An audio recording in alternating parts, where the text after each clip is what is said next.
Hello students, today our topic is aldol condensation. तो ये हमारा टॉपिक है जिसमें हम करेंगे कि किस तरह से हमारे एल्डिहाइड और कीटोन क्या है रिएक्शंस करते हैं, उसी को आज हम स्टडी कर रहे हैं। तो इसमें क्या है हमारा अल्डोल कंडेंसेशन। तो देखते हैं अल्डोल कंडेंसेशन में क्या है होता है। तो ये बोलते हैं कि aldol condensation is the reaction of aldehyde and ketone having at least one alpha hydrogen undergo a reaction in the presence of dilute alkali to form beta hydroxy aldehyde, या इसको हम अल्डोल बोल सकते हैं। ओके, या फिर हम बोल सकते हैं बीटा हाइड्रोक्सी कीटोन या कीटोल बोल सकते हैं। अब इसको हम समझते हैं। बोलते कि अल्डोल कंडेंसेशन में क्या होता है कि हमारा एल्डिहाइड या फिर कीटोन को हम किसके साथ रिएक्ट कर देते हैं, डाइल्यूट अल्कली के साथ, जैसे NaOH हमारी क्या है, अल्कली। ओके, हम क्या करते हैं कि एल्डिहाइड या फिर कीटोन को क्या करते हैं, रिएक्ट करते हैं किसके साथ, NaOH के साथ रिएक्ट करते हैं, जो कि डाइल्यूट होता है। तो इसमें क्या होना चाहिए कि जो हमारा एल्डिहाइड होता है और कीटोन है, इनके पास अल्फा हाइड्रोजन मौजूद होना चाहिए। ओके, तो उसके साथ ही ये हमें क्या था, बीटा हाइड्रोक्सी कीटोन देते हैं, या बीटा हाइड्रोक्सी एल्डिहाइड देते हैं, जिसको हम एल्डोल बोलते हैं। उसको हम आज स्टडी करेंगे। तो सबसे पहले देखते हैं क्या बोल रहे हैं। ये बोलते हैं कि जैसे हमारे पास ये कीटोन है, एल्डिहाइड है। अब देखो इस एल्डिहाइड में क्या हो रहा है, दूसरा एल्डिहाइड भी इसके साथ रिएक्ट कर रहा है, तो दोनों एल्डिहाइड है। तो बोलता कि जब एल्डिहाइड रिएक्ट करता है एल्डिहाइड के साथ in the presence of dilute NaOH, अब ये दोनों एल्डिहाइड के पास ये क्या है, अल्फा हाइड्रोजन मौजूद है। ठीक है, ये कार्बन डाइऑक्साइड है, कार्बन के पहले ही पोजीशन के साथ ही दूसरे कार्बन क्या है, अल्फा कार्बन होता है। तो ये अल्फा कार्बन के ऊपर के साथ ही क्या है, अल्फा हाइड्रोजन है। तो जब ये अल्फा हाइड्रोजन होगा तभी ये क्या होगा, अल्डोल कंडेंसेशन देगा। तो जब ये रिएक्शन होगी डाइल्यूट सोडियम हाइड्रोक्साइड के साथ, तो हमें इंटरमीडिएट क्या बनेगा,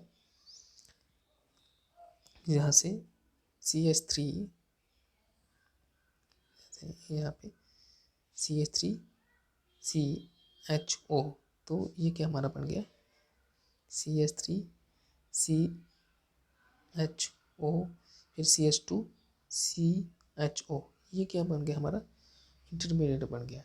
ठीक है, क्योंकि यहाँ से हमने एक अल्फ़ा हाइड्रोजन हटा दिया, तो तब जब अल्फ़ा हाइड्रोजन हटा दिया तब हमारा ये इंटरमीडिएट बन गया। ठीक है, एक H कम कर दिया यहाँ पे। तो जब इसको हमने क्या किया, कंडेंसेशन किया, वाटर निकाला इसमें, तो हमारा क्या हो गया, यहाँ से वाटर निकल गया।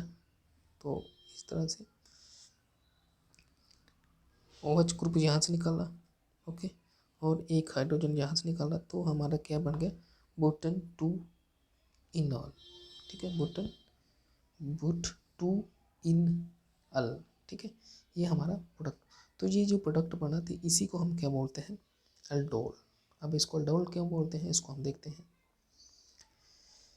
बोलते हैं कि the product formed in the aldol condensation is called aldol. इसको अल्डोल क्यों कहा जाता है, इसका रीज़न क्या है, because it contain aldehydic as well as alcoholic group. इसके बीच में एल्डिहाइडिक ग्रुप भी होता है, अल्कोहलिक ग्रुप भी होता है, इसलिए इसको क्या नाम दे दिया गया, एल्ड। ठीक है, फॉर एल्डिहाइड और फॉर अल्कोहल, तो इसलिए इसको हम क्या बोल देते हैं, aldol. On losing the water the molecule to form aldol condensation, जब वाटर मॉलिक्यूल निकल जाता है तो ये क्या बन जाती है, अल्डोल कंडेंसेशन।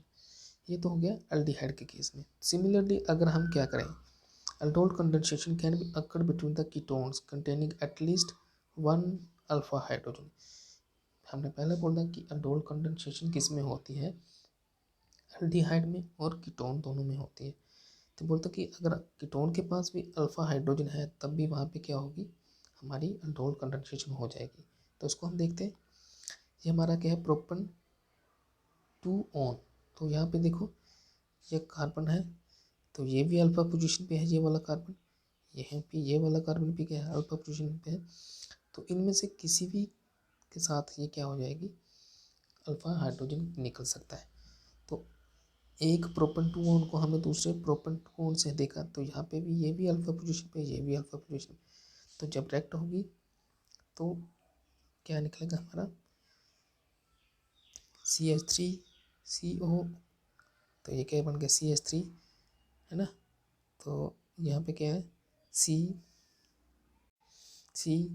फिर CH3, ये वाला CH3 आ गया। अब यहाँ पे O है, तो O के ऊपर क्या लग गया हमारा H, यहाँ से जब H लगे तो ये हमारा क्या बन गया कीटोन बन गया, ठीक है। तो ये क्या कर रहा है, एसीटोन और एसीटोन के बीच रिएक्ट हो गए, ये भी हमें कीटोन दे रहा है।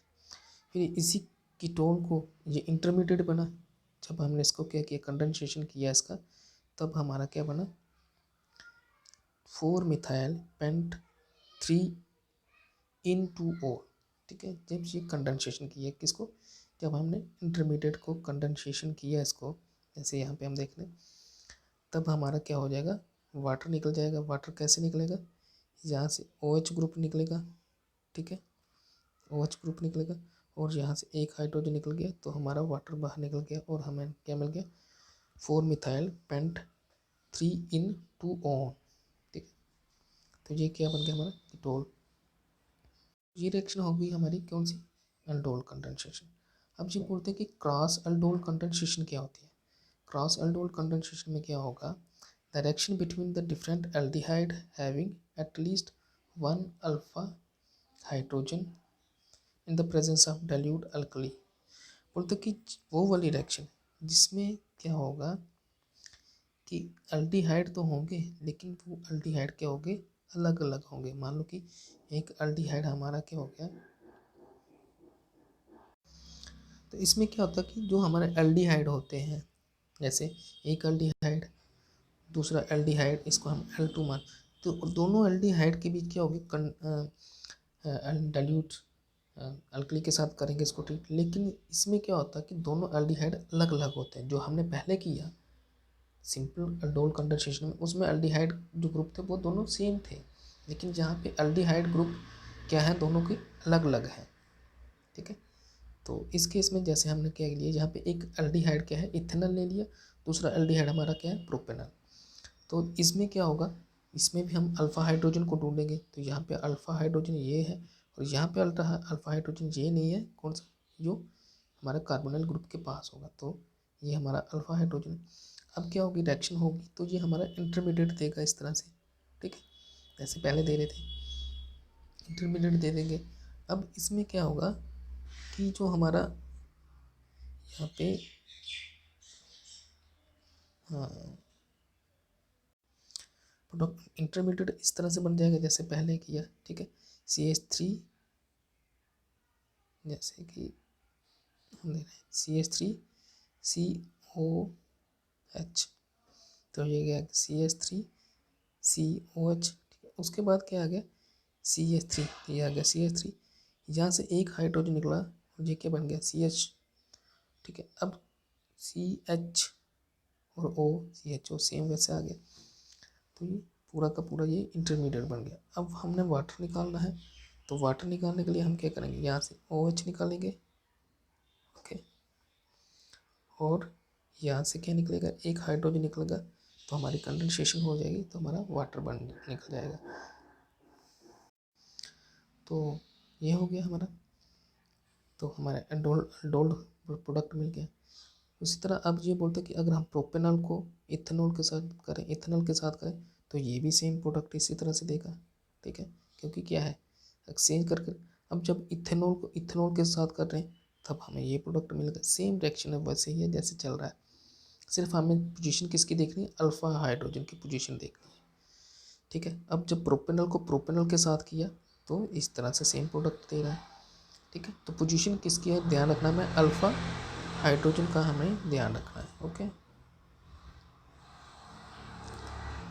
अब देखो ये बोलते कि अब ये देख रहे हैं कि किस मैकेनिज्म से एल्डोल कंडेंसेशन होती है। तो फर्स्ट स्टेप क्या होता है, फर्स्ट स्टेप में हम देखते हैं कि जो हमारा सोडियम हाइड्रोक्साइड है वो किस में टूट जाता है, सोडियम प्लस हाइड्रोजन आयन में टूट जाता है, ओके। तो जब ये आयन में टूट जाता है तो अब क्या होता है, सेकेंड स्टेप में क्या होता है कि जो हमारा एक वो है एल्डिहाइड ग्रुप है, वहाँ पे क्या होती है, थोड़ी सी मूवमेंट होती है। किस तरह से मूवमेंट होती है, इस तरह से मान लो कि जो हमारा एल्डिहाइड ग्रुप है, ठीक है, CH3, तो यहाँ से इलेक्ट्रॉन इधर शिफ्ट कर जाएंगे। तो जैसे इलेक्ट्रॉन वहाँ शिफ्ट बन जाएंगे तो यहाँ पे इलेक्ट्रॉन क्या हो जाएंगे, ज़्यादा हो जाएंगे, तो यहाँ पे नेगेटिव चार्ज आ जाएगा, ठीक है, और यहाँ पे पॉजिटिव चार्ज आ जाएगा, ठीक है। जहाँ पे इलेक्ट्रॉन शिफ्ट हो गए तो सिंगल बॉन्ड रह जाएगा। तो इस तरह से ये हो जाएगा, ये आयन बन गया। अब वहाँ पे हमारा क्या बना हुआ, ऊपर ऊपर हमारा क्या बना हुआ, हमारा सोडियम और हाइड्रोक्सी आयन। अब क्या होगा, हाइड्रोक्सी आयन क्या करेगा, इसके साथ ट्रीट करेगा, रिएक्ट करेगा, ठीक है। तो जब इसके साथ रिएक्ट करेगा तो यहाँ पे हमारा जो एल्डिहाइड ग्रुप है, वहाँ पे यहाँ पे CH2 के ऊपर नेगेटिव चार्ज हो जाएगा। तब क्या होगा कि जो हमारा एल्डिहाइड ग्रुप है, एल्डिहाइड के ऊपर OH ने अटैक किया है यहाँ पे CH2 के ऊपर, और यहाँ पे CH2 नेगेटिव चार्ज बन के, अब क्या है, CH2 नेगेटिव चार्ज जो है ये किसके ऊपर अटैक करके, जो हमारा ऊपर हमारा एल्डिहाइड का आयन बना था, किसके साथ, इलेक्ट्रॉन शिफ्ट के साथ की वजह से। अब इन दोनों के बीच रिएक्शन होगी तब हमारा क्या बन जाएगा, इंटरमीडिएट आयन। और जब यहाँ से जो हाइड्रोजन बचेगा, ठीक है, वहाँ पे ये हाइड्रोजन क्या करेगा, रिएक्ट करेगा और हमारे क्या देगा, एक प्रोडक्ट दे देगा, जिसको हम क्या बोलेंगे, अल्डोल प्रोडक्ट। तो उसको थोड़ा सा देना समय आ जाएगा, ये आपको आसान है। तो इस तरह से हमारी अल्डोल की जो क्रॉस कंडेंसेशन और अल्डोल कंडेंसेशन हमारी इस तरह से होती है। तो thank you, have a good day.